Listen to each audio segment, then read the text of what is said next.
Good morning, my dear students. Hope that you all are fit and fine at home. My dear students, myself Ashish Nirwal, and today I will discuss the second part of the video, that is our changing art. So class 7 students, पिछली video में मैंने आपको थोड़ा बताया था. I hope that each and everything was clear to you. In the previous video, I told you that in the next video I will tell you the story of earthquake also. देखिए, earthquake की कहानी है जो भुजगी है. ये बात है 26 जनवरी सन 2001 की, जब इतना भयंकर अर्थक्वेक भुज के अंदर आया था कि जिसमें बहुत बड़ी तबाही लेके आया. ठीक है, आज हम मेजर लैंडफॉर्म्स की बात करें तो the landforms is being continuously worn away by two process, weathering and erosion. Landform बनते कैसे हैं, या तो वो वेदरिंग से या इरोजन से. वेदरिंग क्या होता है? वेदरिंग होता है breaking up of rocks in on the earth. जब बड़े बड़े चट्टान पत्थर टूटते हैं तब वो कहलाता है वेदरिंग. और जब इरोजन क्या होता है? Erosion is a wearing away of landscape by different agents like water, ice and wind. और इरोजन का मतलब होता है जब कोई एजेंट, जैसे वो पानी के साथ ये कोई चीज़ें आपको बहा के या पानी के माध्यम से, हवा के माध्यम से वो आपको, that's form erosion. The eroded material is carried away और transported by water, wind etcetera and eventually deposited. The process of erosion and deposition created different landforms on the surface of the earth. और जो ये process है erosion का, जो अलग अलग erosion हुआ, भाई कहीं विंड से हुआ, तो इसने अर्थ के ऊपर भी अलग अलग पैटर्न क्रिएट कर दिए. सबसे पहले बात करते हैं वर्क ऑफ अ रिवर. अब हम एक रिवर की बात करते हैं. The running water in river is erodes the landscape. जो रनिंग वाटर है अर्थ के ऊपर, वो लैंडस्केप को इरोड करता है. When river tumbles a steep angle over very hard rock on the down a steep valley, it's called waterfall. जब ये पानी ऊपर से नीचे पड़ता है, जब ये, तो देखिए होता क्या है, जब ऊपर से पत्थर पे टकरा के पानी बहुत तीव्र गति से नीचे आता है तब वो कहलाता है आपका वाटरफॉल. ठीक है, आप इस फिगर के अंदर देख सकते हैं. फिगर 3.4 आपकी वाटरफॉल की है. As the river enters the plains in twisted and turns from large bend known as meanders. जब ये टर्न करता है एक हल्का सा यू शेप में, तब उसको कहता है meanders. Due to continuous erosion and deposition along the side of the meander, the ends of meander loop come closer and closer. जब ज़्यादा इसमें डिपोजिशन होता है इरोजन का, तब क्या होता है, ये आपस में मिलना शुरू होता है. And it cuts the lake, और वहाँ पे एक ओक्स वो लेक फॉर्म हो जाती है. At time the river overflow its bank, as time the river overflow the bank. और जब ये रिवर ओवरफ्लो कर जाती है, it leads to the flooding of the neighbouring areas.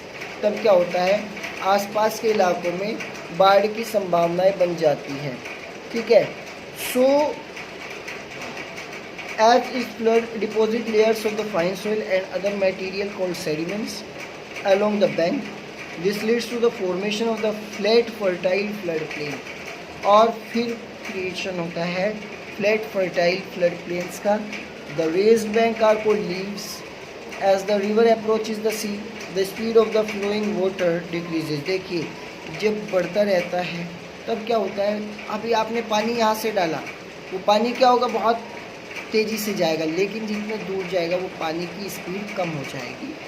और फिर बाद में इट बिकम्स डिस्ट्रीब्यूशन, और वो फिर सब जाके एक जगह इकट्ठा हो जाता है. Then it forms delta. Works of sea waves. अब हम सी वेव्स की बात करें. The erosion and deposition of the sea waves gives rise to the coastal landform.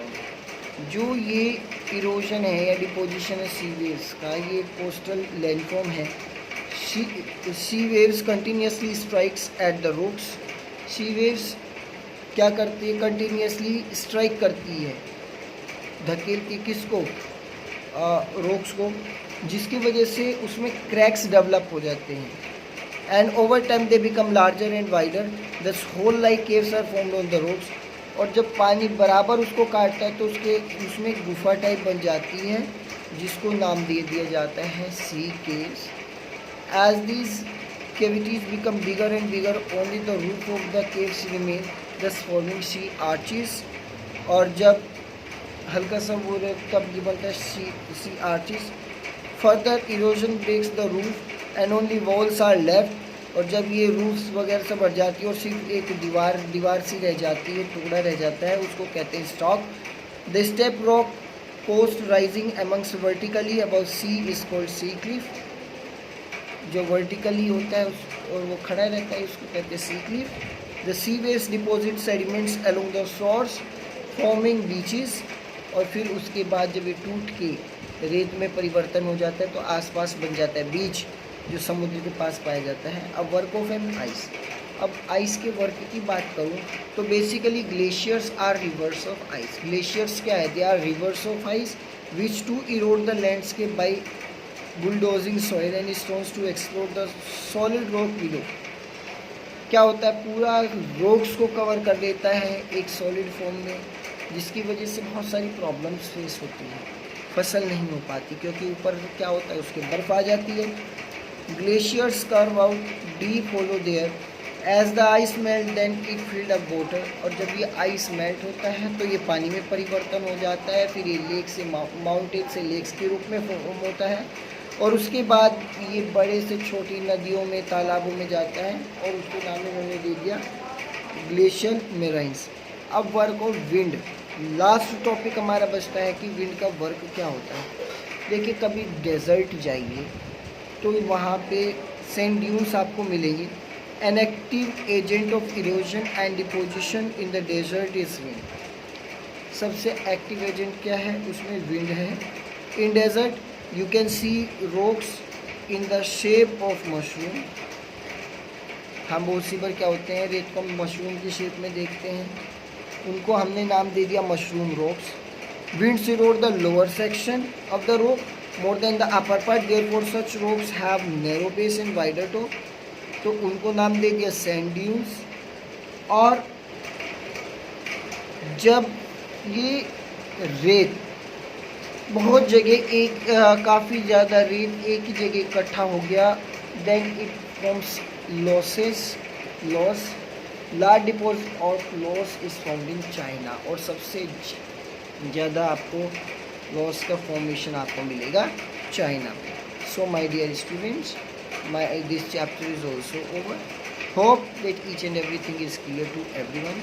Once more, अगर किसी ने अभी तक मेरा चैनल वशिष्ठ निर्वाल सब्सक्राइब नहीं किया, लाइक नहीं किया, वो सब्सक्राइब करें, लाइक करें और ज़्यादा से ज़्यादा शेयर करें. Thank you and have a nice day.